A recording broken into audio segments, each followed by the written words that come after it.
Welcome back to NewsX World. I'm Thomas Porteous and you're watching Focal Length, where we get you a briefing on topics from across the world.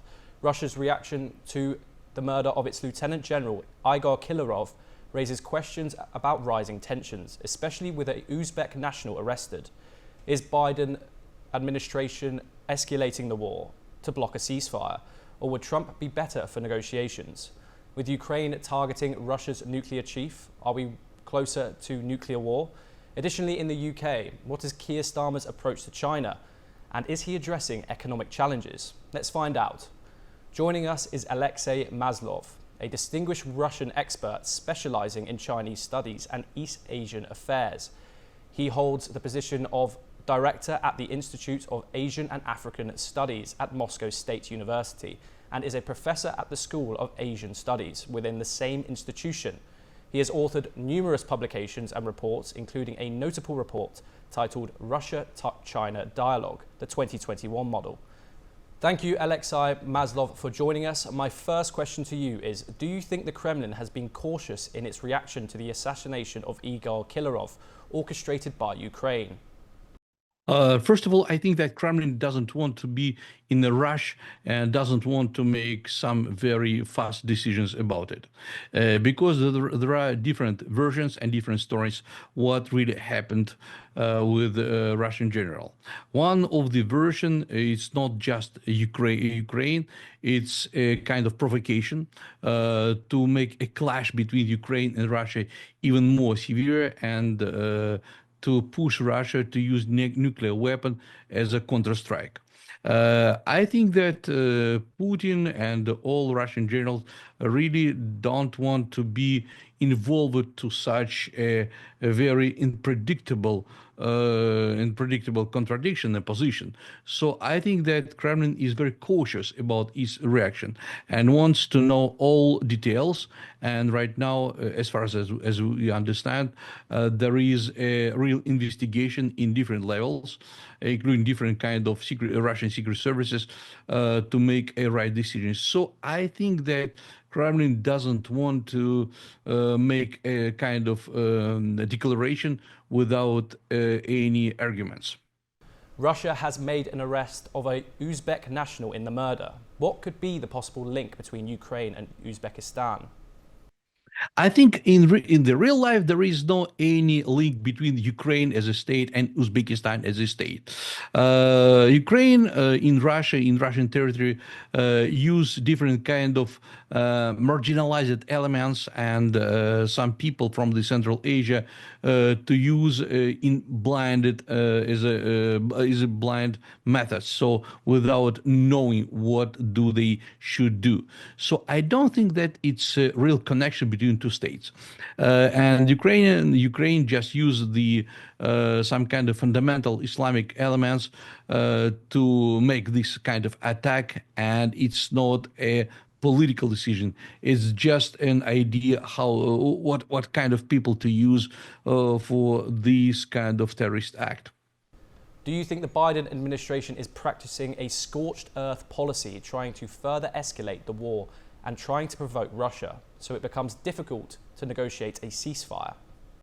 Yes, I think so, that the present-day politics of Biden could be called the scorched earth policy, because we know some declaration from Trump camp, and Trump doesn't want to make this war even more drastical and more dangerous. So Biden, before he go out from his office, want to make this situation as dangerous and as explosive as is possible. So that's why Biden tried to make even more to provide even more military help and to provide more financial help to Ukraine and Biden. But I think that it's this policy of Biden is very dangerous even for Biden, because I have some ideas that after Trump will come to the office, to his office in the White House, Trump could stimulate and push forward the kind of investigation against Biden, against his policy. And we already right now we can see some kind of dissatisfaction in the Trump speech about the Biden policies. So I think that right now we can see who is a real host of all these war actions. It's United States. It's a Biden administration who pushed Mr. Zelensky forward against Russia, who was on the backside of Ukrainian policy. So I think that's all these mistakes of United States can be seen even right now. Do you think Trump is a better choice for a possible negotiation for a ceasefire? Well, it's very hard to say right now who's the best possibility for the negotiations. But we see that Trump several times told that he's first of all he's ready to start negotiations. He even makes put forward some ideas what can be done. For example, the ceasefire, the limitation of the to provide to Ukraine military and financial support. Trump is ready to discuss this question with all countries, including Russia. And I think, yes, if we compare Biden administration and Trump administration, Trump administration is much more, say, favorable, in much more flexible for these negotiations. At the same time, we understand that for Mr. Zelensky, Trump is not the best case because Zelensky wants that this war will continue because without this war, or if in the case if this war will be stopped right now at the present day borderline, and if, for example, Crimea and several area of Donbass and Lugansk will be kept by Russia, for Zelensky, it will mean that Zelensky lose. So for him, it's not just the end of his political career, but it's also the end of his maybe his physical life. Do you think Ukraine, by targeting the nuclear chief of Russia, has pushed the war further towards a possible nuclear war?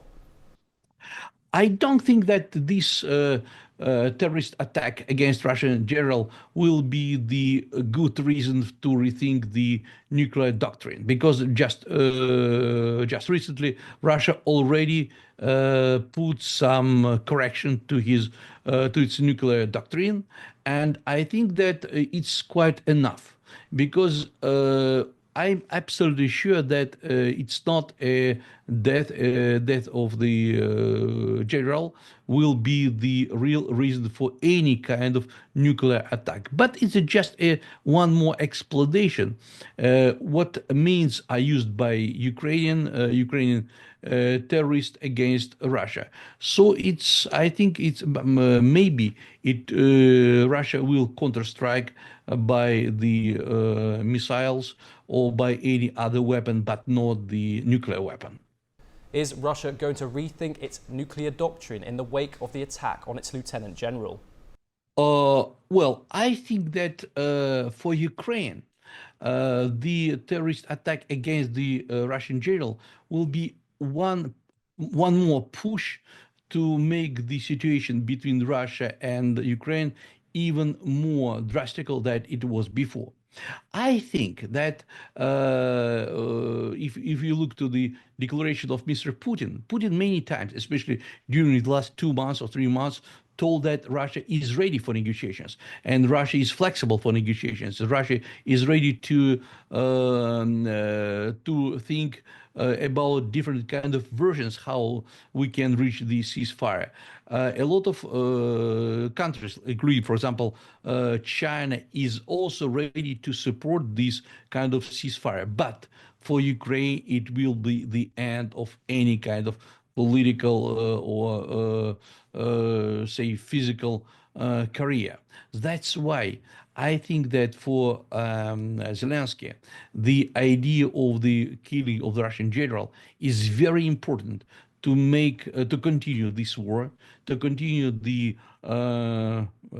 killing of people of the both countries. So I think that it's not just against the person of this general. It's against the any kind of peace talks with Russia.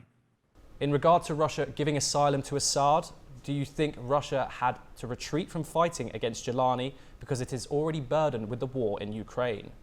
Well, yes, Russia provided an asylum for Assad, and I think that for Russia it was not the right time to make a new wave of war in Syria, because I think it should be some contradictions between Kremlin and Assad, especially Assad maybe didn't pay for all his obligations, and the regime of Assad was not as strong as Kremlin wanted. So that's why Russia became much more flexible in this situation. I don't think that the Russian regime or Kremlin regime became even, say, weaker in this situation. Russia just proved that it could be very flexible, and for Russia, it's very important to keep its presence in Syria, and Russia will do it. Assad has claimed Russia and allies did not support him in the fight against Jelani. Has Russia's stronghold in the Middle East weakened? Well, Russian situation in Middle East, it's not just a military presence of Russia in this region. For example, Russia develops a lot of projects with Egypt, with Tunis, with other countries. For example, in the economic area. So that we shouldn't think about Russia as just as a military state. Yes, I think that for Russia, the peaceful Syria is much more important than the Assad itself. That's why Russia is, I think, could develop a very good relation with Jelani. And even right now, we can see that Russia started some kind of non-official talks with the representative of Jelani, for example, to keep Russian military base alive in Syria. And I think that it's a very wise decision not to make and not to support two or even more wars, for example, in Ukraine or outside of Ukraine, in Syria, but to speak with people who could be negotiable, like, for example, maybe Jelani, and just to support the very strong military presence in the Ukrainian front. That's Russian tactics. Thank you, Alexei Maslov, for speaking to us on Focal Length. With that, it's a wrap on this episode. For more international news updates, stay tuned on NewsX World.